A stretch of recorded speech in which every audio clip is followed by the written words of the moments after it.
An ambulance carrying a patient met with an accident in the capital Siddhi Ashram area on Friday night.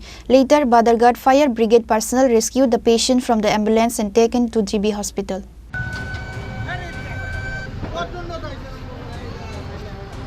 It is learned that a young man who was involved in the accident from Bishalgarh on Friday night was referred to GB hospital.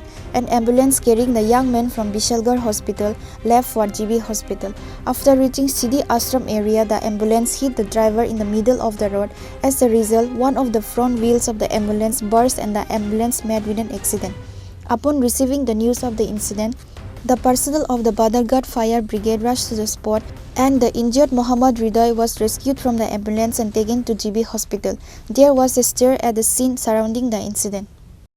ঘটনা হয়েছে সিদ্ধি আশ্রমের মধ্যে আমরা একটা call পাইছি সেখানে অ্যাম্বুলেন্সের মধ্যে একজন যুবক আছিল উনি আগেই ব্যথা হয়েছিল অ্যাম্বুলেন্স দিয়ে আনানোর সময় অ্যাম্বুলেন্সটা ডিভাইডারের মধ্যে লাগিয়া এটা চাকা ফাইটে গেছে আর অ্যাক্সিডেন্ট হয়েছে আর কি এটা কি অ্যাম্বুলেন্স আছে এটা টিএমসি হসপিটালের অ্যাম্বুলেন্স আছে এটা কি 102 না সরকারি অ্যাম্বুলেন্স সরকারি অ্যাম্বুলেন্স আছে আহত মানে যুবকের নাম পাওয়া গেছে হ্যাঁ যুবকের নাম হচ্ছে এমডি হৃদয় কোন জায়গাতে পৌঁছাইছেন সে তাকে এখন জিবি আমরা ট্রমা সেন্টারে দিয়ে দিই আপনার কোন ফায়ার সার্ভিস হ্যাঁ আপনার কোন ফায়ার সার্ভিস আমরা বাদারঘাট ফায়ার সার্ভিস থেকে However, there is a question arise on how did the ambulance driver let the accident happen in the middle of the night during empty highway. Question arise whether the driver was drunk. Reported by Amit from Agartala, Chini, Khorang.